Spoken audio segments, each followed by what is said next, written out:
Welcome to my channel in trade with foodie. অনেকদিন পর আজকে এই চ্যানেলে নতুন একটা লং ভিডিও আসছে ট্রেডিং নিয়ে। আজকে আমরা এই ভিডিওর মাধ্যমে শিখব ট্রেডিংয়ের মোস্ট ইম্পর্ট্যান্ট এবং বেসিক জিনিস সাপোর্ট অ্যান্ড রেজিস্ট্যান্ট, হরফে ডিম্যান্ড অ্যান্ড সাপ্লাই।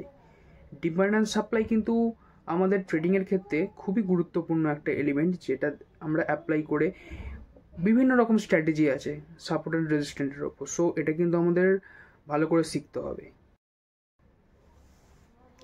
এখানে আমাদের জানতে হবে যে কখন আমাদের প্রাইস বাড়ে। যখন কোনো জিনিসের চাহিদা বেড়ে যায় বা ডিম্যান্ড বেড়ে যায়, তখন কিন্তু অটোমেটিকলি জিনিসটা প্রাইস বেড়ে যায়। আর অপোজিট দিকে যখন কোনো জিনিস প্রচণ্ড পরিমাণে অ্যাভেলেবেল হয়ে যায়, স্বাভাবিকভাবে সেই জিনিসটার দাম কমে যায়। সো ট্রেডিংয়ের ক্ষেত্রেও কিন্তু সেম ব্যাপার।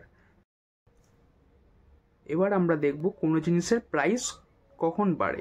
স্বাভাবিকভাবেই দেখব যখন বাজারে কোনো দ্রব্যের ডিম্যান্ড প্রচণ্ড পরিমাণে বেড়ে যায় বা চাহিদা প্রচণ্ড পরিমাণে বেড়ে যায়, তখন কিন্তু জিনিসটার প্রাইস অটোমেটিকলি বেড়ে যায়। আর উল্টো দিকে যখন জিনিসটা বাজারে প্রচণ্ড পরিমাণে অ্যাভেলেবেল হয়ে যায়, তখন কিন্তু জিনিসটার দাম সেই থাকে না, তার থেকে অনেক নিচে পড়ে যায়। তো সেটা আমাদের সাপ্লাই। বাট ট্রেডিংয়ের ক্ষেত্রেও কিন্তু অ্যাজ ইট ইজ আমাদের একইভাবে ডিম্যান্ড সাপ্লাইয়ের কাজ হয়। সো এবার আমরা স্ক্রিনে দেখাবো ডিম্যান্ড অ্যান্ড সাপ্লাই বা সাপোর্ট অ্যান্ড রেজিস্ট্যান্ট। সো এবার আমরা স্ক্রিনের মধ্যে চলে যাচ্ছি। যদি এখানে দেখাই, ধরুন একটা ব্যক্তির কাছে 1 কিলো সোনা কেনা আছে। সাপোজ ধরুন 1 কিলো সোনা কেনা আছে 100 টাকায়। ঠিক আছে, তো সোনার আমরা দেখেছি সোনার কিন্তু আমাদের দাম ওঠা বাড়া করে। এটা সোনার ক্ষেত্রেও কিন্তু আমাদের ডিমান্ড সাপ্লাই কাজ হয়। সো ওই সোনাটা যখন 100 টাকায় 1 কেজি কেনা আছে, ঠিক আছে, যখন ডিম্যান্ড বেড়ে গেল সোনাটার, ধরুন ডিম্যান্ড বেড়ে 110 টাকা এসে পৌঁছালো, তখন কি করবেন? যে 100 টাকার জিনিসটা যখন 100 টাকা বের হয়ে গেছে, 110 টাকা হয়ে গেছে, সো 10 টাকার প্রফিট আসছে, সো অবশ্যই জিনিসটা বিক্রি করে দেবেন, নিয়ে 10 টাকা প্রফিট করবেন। সো কি হলো জিনিসটা, এইখানে কিন্তু ডিম্যান্ড তৈরি হলো, বাট এইখানে যখন আমাদের দামটা বেড়ে গেল, এখানে জিনিসটা আপনি বিক্রি করে দিলেন, তো জিনিসটা সাপ্লাই হয়ে গেল।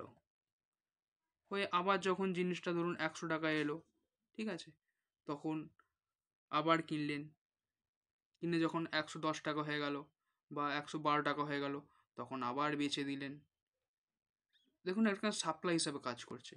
এই নিচেগুলো যখন আসছে, তখন নিচে কিন্তু ডিম্যান্ড তৈরি হচ্ছে। প্রাইস যখন নিচের দিকে আসছে, তখন কিন্তু ডিম্যান্ড বা চাহিদা তৈরি হচ্ছে।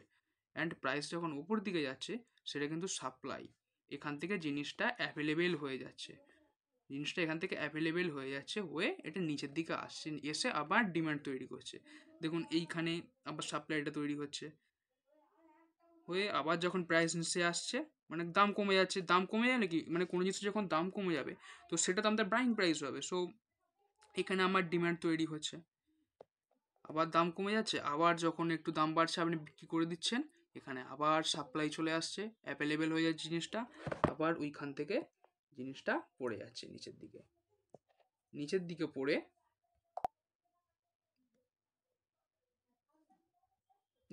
পড়ে আবার আবার জিনিসটার ডিম্যান্ড বেড়ে যাচ্ছে। তো এইখানে দেখুন, এই তিনটে যে ডট হয়েছে, দেখুন এখানে উপরে দেখুন তিনটে ডট হয়েছে। আমি কালারটা চেঞ্জ করি।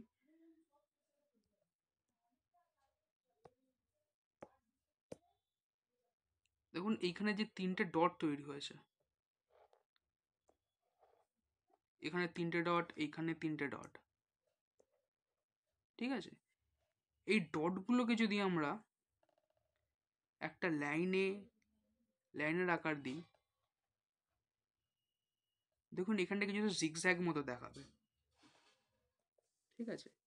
এই নিচে যখন প্রাইসগুলো যে তৈরি হয়েছে, এই নিচে যখন ডিম্যান্ডগুলো তৈরি হয়েছে, এটাকে আমরা বলবো সাপোর্ট। আর উপরের যে প্রাইসটা তৈরি হয়েছে, এইটাকে আমরা বলবো রেজিস্ট্যান্ট। তাহলে আমরা এইটাকে কি বলবো? আমরা এইটাকে বলবো হচ্ছে সাপোর্ট।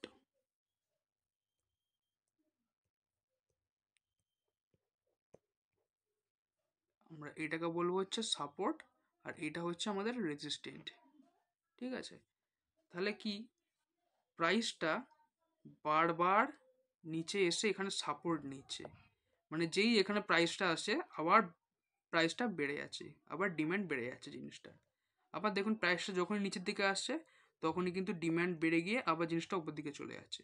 তো জিনিসটা বারবার সাপোর্ট চলে আসছে, মানে প্রাইসটা এক জায়গায় এসে বারবার আসছে, এসে সাপোর্ট নিয়ে আবার উপরে চলে যাচ্ছে, মানে আশ্রয় নিচে যেটাকে বলে। আর উপরে দেখুন রেজিস্ট্যান্ট যেটা, উপরে রেজিস্ট্যান্ট যেটা দেখুন এখান থেকে বারবার সিলিং চলে আসছে, বারবার সেলিং চলে আসছে, বারবার সেলিং চলে আসছে। মানে কি, মানে জিনিসটার হচ্ছে সাপ্লাই চলে আসছে, মানে কি জিনিসটা প্রাইসটা আবার উপর থেকে নিচের দিকে পড়ছে। তো এটাই হচ্ছে অ্যাকচুয়ালি ডিম্যান্ড অ্যান্ড সাপ্লাই। এবার আমরা চার্টে যাচ্ছি, চার্টে গিয়ে প্র্যাকটিক্যালি জিনিসটা দেখব। আশা করি বুঝতে পারছেন, তো আরও ক্লিয়ার করে দিচ্ছি। আমরা চলে এসেছি সেন্সেক্সের 7ই জানুয়ারি চার্টটাতে। এখানে দেখতে পাচ্ছি দেখুন আমরা কিন্তু সাপোর্ট রেজিস্ট্যান্ট কখনো লাইন দিয়ে করব না, বা সাপোর্ট রেজিস্ট্যান্ট যখন ড্রয়িং করবো তখন কিন্তু আমরা লাইন ইউজ করব না, তখন কিন্তু আমরা ইউজ করব এই যে এখানে যাবেন রেক্ট্যাঙ্গেল বক্স। কারণ সাপোর্ট রেজিস্ট্যান্ট কিন্তু একটা লাইনে ওঠে, একটা জোন হিসাবে, প্রাইসের জোন হিসাবে হয়। তো আমরা জিনিসটাকে জোন হিসাবেই দেখব। দেখুন এইখানে কি সুন্দর প্রাইস বারবার সাপোর্ট নিয়েছে, বারবার মাল্টিপল টাইম কিন্তু সাপোর্ট নিয়েছে। আর এইখানে দেখুন প্রাইস বারবার কিন্তু রেজিস্ট্যান্ট, মানে ধাক্কা খেয়ে নিচের দিকে চলে এসছে। এই এঁকে দিলাম সাপোর্ট এন্ড রেজিস্ট্যান্ট। যদি দেখায় জিনিসটাকে, সো এইটা আমাদের কি হচ্ছে, এটা হচ্ছে আমাদের ডিম্যান্ড জোন, এটা হচ্ছে আমাদের ডিম্যান্ড জোন অর্থাৎ সাপোর্ট, আর উপরেরটা কি হচ্ছে রেজিস্ট্যান্ট।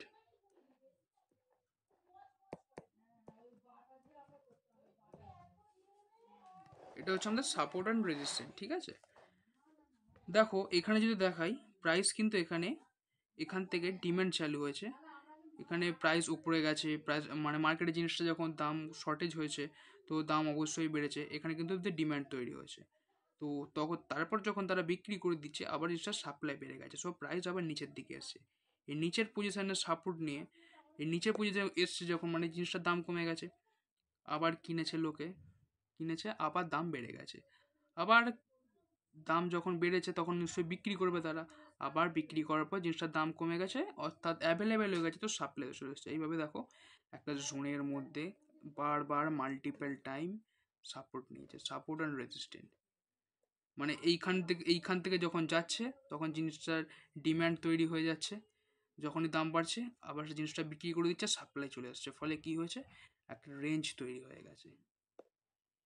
এটাকেই আমরা বলবো হচ্ছে সাপোর্ট অ্যান্ড রেজিস্ট্যান্ট। বারবার এক জায়গায় প্রাইস আসছে অ্যান্ড সাপোর্ট নিয়ে নিচ্ছে। তারপরেই দেখো প্রাইস যখন গেছে তারপরেই কিন্তু প্রাইসটা ব্রেকডাউন দিয়ে দিয়েছে।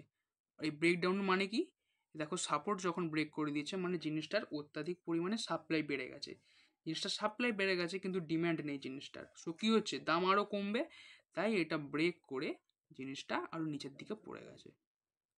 সো এটাই হচ্ছে ডিম্যান্ড অ্যান্ড সাপ্লাই।